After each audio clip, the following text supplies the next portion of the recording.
growing up watching races here, what did it mean to win that year? Also a little bit more.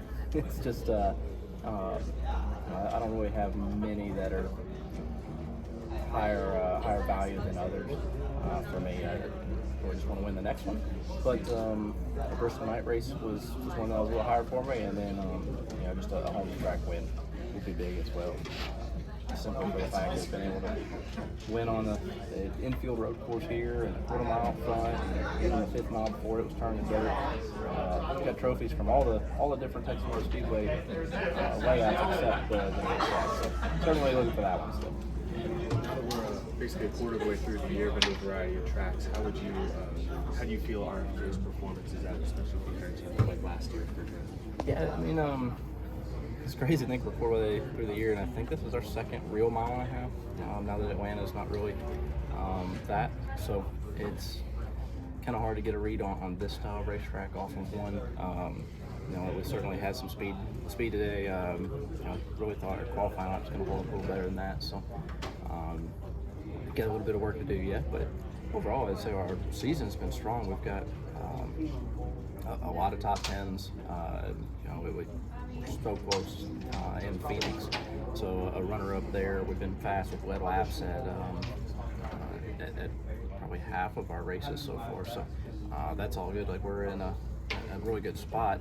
But we're lacking just a small step forward from there to be really in the hunt to win these things. So got 3 spots that we're searching for weekly right now, and I think if we can do that, we'll be in the hunt to win races. Does it? You mentioned growing up here and attending races here. Does it kind of make you sad or break your heart a little bit that of all the negative attention this racetrack has gotten over the past couple of years? Yeah, I guess every week can't be the best race that you've ever seen, right? It's not sustainable. And, with that, I've watched a lot of really good races from the grandstands here in Texas when I was a lot younger. And I've watched races that, frankly, I fell asleep at points in. That's kind of special skill I got, is being able to sleep anywhere anyway. But no, it's just, they're not all the most exciting race you're going to see for the year. And for this racetrack, it's definitely had its moments. It's had some good racing, but since the repave, it's just not widened out. I think that's the unfortunate part. The old surface had widened out, and I really liked it. Liked the roughness of it and a little bit of chaoticness, but it's just taken a long time for the asphalt to really run in. I know we've tried traction compounds, and those just put you on this knife edge through the corner. It's just got to age, and I guess I still think about the reconfiguration, and I know we made turn 1 8 lanes wide, and that sounds great, but not when the banking is the same from top to bottom. There's just a whole lot of unusable asphalt up there at this point. So, if it would have been done a little bit differently, and maybe a little bit of progressive banking or something to try and entice us to try and move around, I think it had some more potential.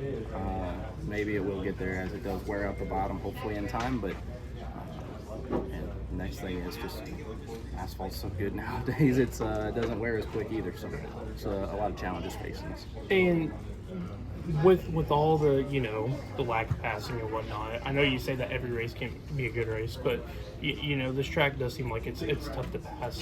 What mentality do you have to have? Do you have to change your mentality going from week to week, going towards this track? I mean, knowing that you can't maybe pass like you want to, or yeah, I mean, you got to pay attention to where you're at on track, right? Because it is narrow. A lot of traffic can get tricky.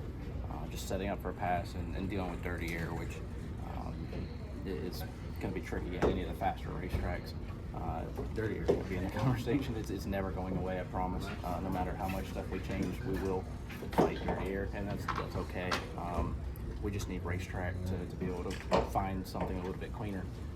And that's just what we're hoping to get to here in Texas in a shorter period of time. So with that, I mean, you gotta plan a little bit farther ahead.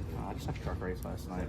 That was it's a good finish, good run at the leader there, and it maybe planned out, a lap or two earlier. Maybe something happens, but certainly just a matter of thinking a lot further ahead than maybe you would at I would typically say Martinsville, but just places where you can get there past quick and move on. It's a little different mindset. Yeah, I know you've talked about some of the changes about this track, but how fun is it racing in Texas here, home?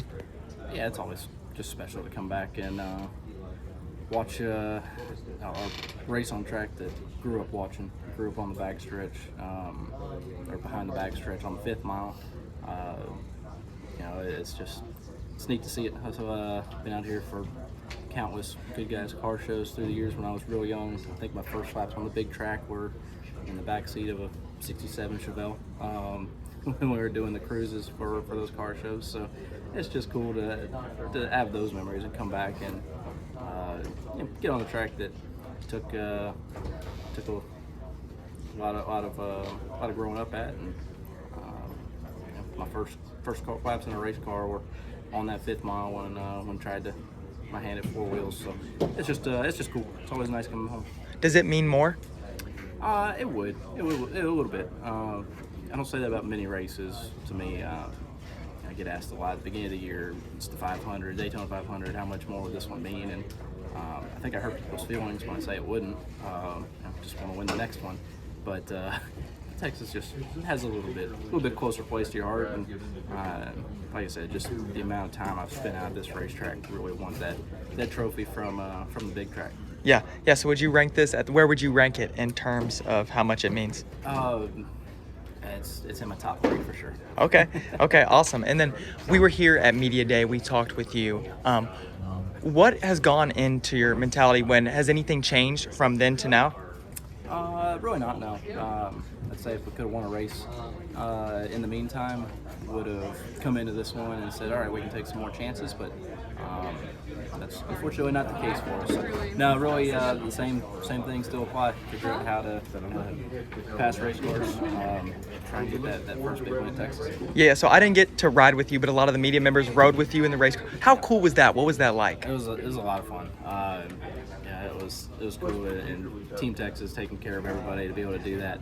Unfortunately, that mist kind of set in and took away the opportunity to give the last couple of rides, which was quite a bummer because it is cool to see the faces of people that don't typically get to do that and watch the excitement come out. So it was a really good time. Wish we could have done a little bit more, but certainly gives everyone a little more perspective. Yeah, David Starr is a partner of ours. I'm not sure what y'all's relationship looks like, but can you speak on David and what he means to the racing industry? Yeah, no, it's David's a friend of mine that I like to poke at people sometimes, but I remember watching him race trucks while I was sitting in the grandstands here, and it's cool. We've been around each other through a lot of the Xfinity years and Cup years here, and got to see David and some of his family while we were out here doing that, and they took care of everybody quite nicely. So he's given a lot of people opportunities to come out here and make laps that couldn't otherwise do it right.